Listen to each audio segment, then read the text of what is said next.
Hello guys, ಇವತ್ತು ನಾನೊಂದು Mangalore special fish curry ಮಾಡ್ತಿದ್ದೇನೆ. ಇಲ್ಲಿ ನಾವು ಅದನ್ನು ತೇಡೆ ಅಂತ ಕರಿತೀವಿ. ಸೊ ತೇಡೆದು ಕರಿ ಮಾಡ್ತಿದ್ದೇನೆ. ತೇಡೆ ಅಂದ್ರೆ ಕ್ಯಾಟ್ ಫಿಶ್, ಇಂಗ್ಲಿಷ್ ಅಲ್ಲಿ ಕ್ಯಾಟ್ ಫಿಶ್ ಅಂತ ಹೇಳ್ತೀವಿ. ಇದನ್ನು ನಮ್ಗೆ ಫ್ರೈ ಮಾಡ್ಲಿಕ್ಕೆಲ್ಲ ಆಗುದಿಲ್ಲ, ಆಗ್ತದೆ ಆದ್ರೆ ಯಾರು ಮಾಡ್ಲಿಕ್ಕೆ ಹೋಗುದಿಲ್ಲ, ಯಾಕಂದ್ರೆ ಅದು ಟೇಸ್ಟ್ ಕೂಡ ಬರೋದಿಲ್ಲ ಅದು. ಆದ್ರೆ ಹೀಗೆ ಕರಿ ಮಾಡಿದ್ರೆ ತುಂಬಾ ಅಂದ್ರೆ ತುಂಬಾ ಒಳ್ಳೆ ಬರ್ತದೆ. ಸ್ವಲ್ಪ ಖಾರ ಇರ್ತದೆ. ಮತ್ತೆ ಇನ್ನೊಂದಂದ್ರೆ ಇವತ್ತು ನಾನೀಗ ಮಾಡಿದ್ರೆ ನಾಳೆಗೆ ನಾನು ಇಟ್ರೆ ಅದು ತುಂಬಾ ಒಳ್ಳೇದಾಗ್ತದೆ, ಇನ್ನೂ ಟೇಸ್ಟ್ ಒಳ್ಳೆ. ಆ ಮೀನಲ್ಲಿ ಫುಲ್ ಗ್ರೇವಿದು ಸ್ಪೈಸಿನೆಸ್ ಟ್ಯಾಂಗಿನೆಸ್ ಎಲ್ಲ ಇರ್ತದಲ್ಲ, ಹೀರಿರ್ತದಲ್ಲ.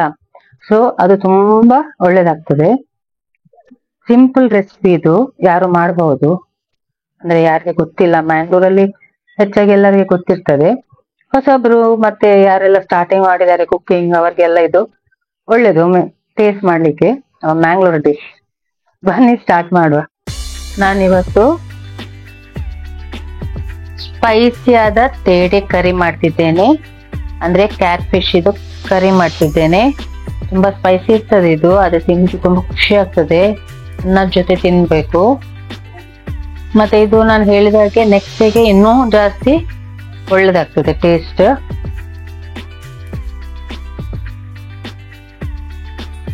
ಬನ್ನಿ ರೆಸಿಪಿ ಸ್ಟಾರ್ಟ್ ಮಾಡುವ. ಮೊದಲಿಗೆ ನಾನು ಫಿಶ್ ಅನ್ನು ಒಳ್ಳೆ ಮಾಡಿ ವಾಶ್ ಮಾಡಿ ಇಟ್ಟಿದ್ದೇನೆ. ಇದು ಒಂದು 8 ಸಲ ಅಟ್ಲೀಸ್ಟ್ ವಾಶ್ ಮಾಡಬೇಕು.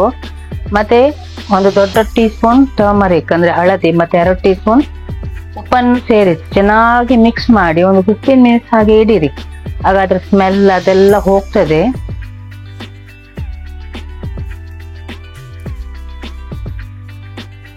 ಈಗ ಒಂದು 25ರಿಂದ 30 ರೆಡ್ ಚಿಲ್ಲೀಸ್ ಅನ್ನು ಫ್ರೈ ಮಾಡಿ.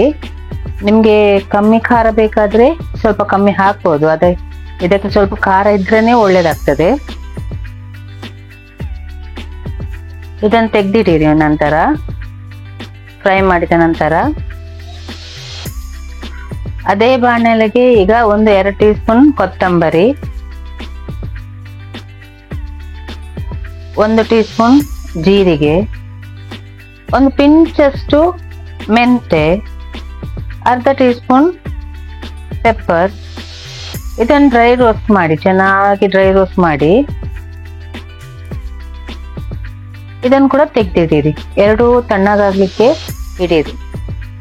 ಈಗ ಇದಕ್ಕೆ ಒಂದು ಅರ್ಧ ಈರುಳ್ಳಿ, ಒಂದು 8 to 10 ಗಾರ್ಲಿಕ್, ಮತ್ತೊಂದು ದೊಡ್ಡ ಬೌಲ್ ಅಷ್ಟು ಇದು ಹುಳಿ, ಮತ್ತೆ ಒಂದು 4ರಿಂದ 5 ಟೀ ಸ್ಪೂನ್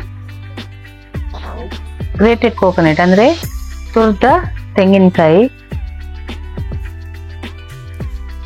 1 ಟೀ ಸ್ಪೂನ್ ಹಳದಿ ಪೌಡರ್. ಇದನ್ನು ಚೆನ್ನಾಗಿ ಗ್ರೈಂಡ್ ಮಾಡಿ, ಸ್ಮೂತ್ ಆಗೋ ತನಕ ಇದನ್ನು ಗ್ರೈಂಡ್ ಮಾಡಬೇಕು.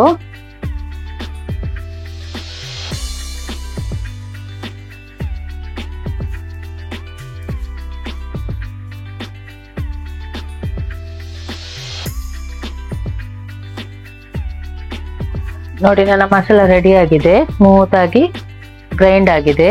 ಈಗ ಇದಕ್ಕೆ ನಾನು ಸ್ವಲ್ಪ ನೀರು ಹಾಕ್ತಿದ್ದೇನೆ. ಅಂದ್ರೆ ಕಡ್ದ ಮಸಾಲದಲ್ಲಿ ನೀರು ಉಂಟಲ್ಲ, ಅದನ್ನೇ ಹಾಕ್ತೇನೆ. ಒಂದು ಗ್ಲಾಸ್ ಅಷ್ಟು ಹಾಕಿ, 1.5 ಗ್ಲಾಸ್ ಅಷ್ಟು ಹಾಕಿ ನೀರು. ಇದನ್ನು ಸ್ವಲ್ಪ ಚೆನ್ನಾಗಿ ಮಿಕ್ಸ್ ಮಾಡಿ, ಯಾಕೆಂದ್ರೆ ಮತ್ತೆ ನಮ್ಗೆ ಮಿಕ್ಸ್ ಮಾಡ್ಲಿಕ್ಕೆ ಆಗುದಿಲ್ಲ ಮೀನು ಹಾಕಿದ ನಂತರ.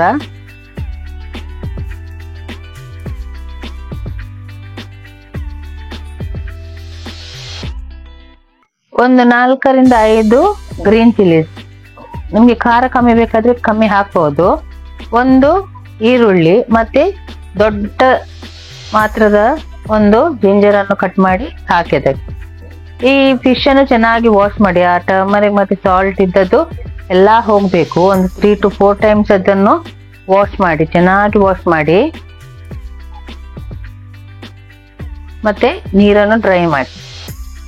ಎಲ್ಲ ನೀರು ಹೋದ ನಂತರ ಈ ಫಿಶ್ ಅನ್ನು ಈಗ ಗ್ರೇವಿಗೆ ಹಾಕಿ. ನಾನು ಇಷ್ಟುವರೆಗೆ ಗ್ಯಾಸ್ ಆನ್ ಮಾಡಿಲ್ಲ, ಎಲ್ಲ ಆಡ್ ಮಾಡಿದ ನಂತರ ನಾನು ಗ್ಯಾಸ್ ಆನ್ ಮಾಡ್ತೇನೆ. ಈಗ ಸ್ವಲ್ಪ ಹೀಗೆ ಮಿಕ್ಸ್ ಮಾಡಿ. ನಂತರ ಈಗ ಗ್ಯಾಸ್ ಆನ್ ಮಾಡಿ ಒಂದು 15 ನಿಮಿಷ ಬಾಯ್ಲ್ ಮಾಡಿ. ಆಗ ಫಿಶ್ ಎಲ್ಲ ಬೆಂದಿರ್ತದೆ. ನಮ್ಮ ಸ್ಪೈಸಿ ತೇಡೆ ಕರಿ ರೆಡಿ ಆಗಿದೆ.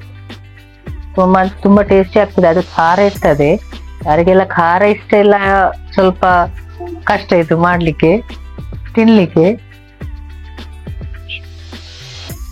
ಟ್ರೈ ಮಾಡಿ ನೋಡಿ. ಇದು ಬಿಸಿ ಬಿಸಿ ಅನ್ನ ಜೊತೆ ಸರ್ವ್ ಮಾಡಿ.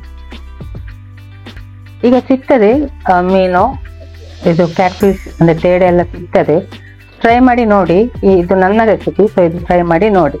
ಈ ವಿಡಿಯೋ ಇಷ್ಟ ಆದ್ರೆ ಲೈಕ್ ಮಾಡಿ, ಶೇರ್ ಮಾಡಿ, ಸಬ್ಸ್ಕ್ರೈಬ್ ಮಾಡಿ.